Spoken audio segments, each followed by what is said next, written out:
کے غسل تک مؤخر کیونکہ اب عورت غسل کر بھی لے گی، اس کے اوپر نماز نہیں ہے جب تک اس کے ایام میں مخصوصہ چل رہے ہیں۔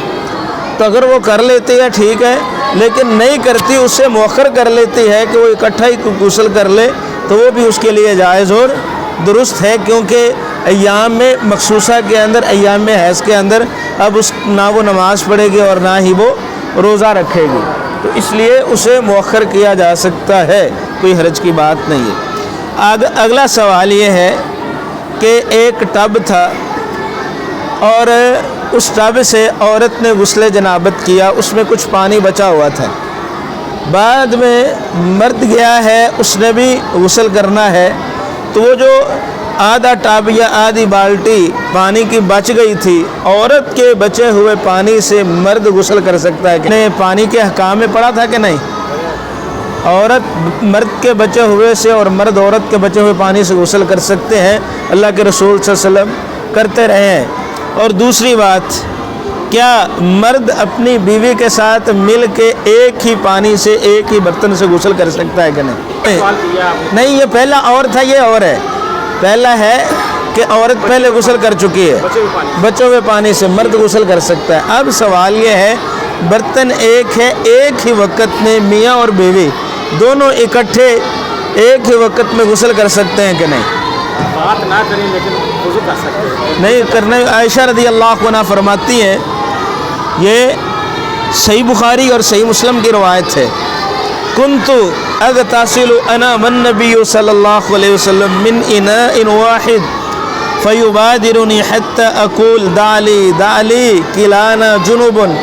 عائشہ رضی اللہ عنہ فرماتی ہیں، میں اور اللہ کے رسول صلی اللہ علیہ وسلم ایک ہی وقت میں ایک ہی برتن سے غسل کیا کرتے تھے، اللہ کے رسول جلدی کرتے پانی لینے سے، تو میں اللہ کے رسول سے کہتی، اللہ کے رسول میرے لیے بھی کچھ پانی چھوڑ دیں، تو اس کا مطلب ہے کہ وہ بولتی تھی نا، تو کلانا جنوب، اور عائشہ رضی اللہ عنہ فرماتی ہم دونوں جنبی ہوتے، اللہ کے رسول اور میں، یعنی جنابت کا غسل میاں اور بیوی دونوں ایک ہی برتن سے کر سکتے ہیں۔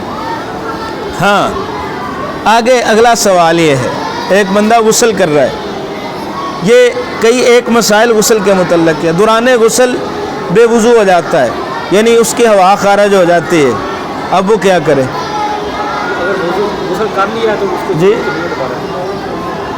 دوبارہ غسل کرے گا، ضرورت نہیں، اگر غسل مکمل ہو گیا دوبارہ بعد میں وضو کی ضرورت ہوگی، دوبارہ نئے دوران غسل کی بات ہو رہی ہے۔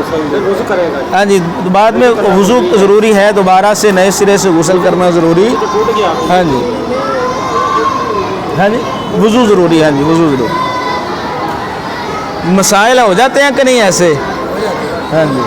اچھا، اگلا مسئلہ ہے کہ جو جنبی ہے وہ اپنے غسل کو لیٹ کر سکتا ہے کہ نہیں؟ مثال کے طور پہ ایک بندہ رات 10-11 بجے سویا، سوتے ہی اسے احتلام ہو گیا، یا اس نے اپنی بیوی کے ساتھ ہم بستری کی ہے، اب اسے نیند آ رہی ہے، تو کیا وہ فجر تک اس غسل کو اور میاں بیوی دونوں ہی غسل کو لیٹ کر سکتے ہیں یا نہیں؟ جو لیں تو غسل کو مؤخر کیا جا سکتا ہے، بلکہ رمضان کا مہینہ ہے، وضو کر کے بندہ سحر بھی کر سکتا ہے غسل کرنے سے پہلے، لیکن نماز پڑھنے سے غسل کرنا کیا ہوگا؟ وہ ضروری ہے۔ اچھا، اسی طرح یہ ہے کہ جب وہ سونا چاہ رہا ہے یا کوئی چیز کھانا اور پینا چاہ رہا ہے، تو کھانے اور پینے سے پہلے اور سونے سے پہلے کیا کر لے؟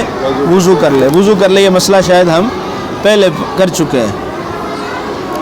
اب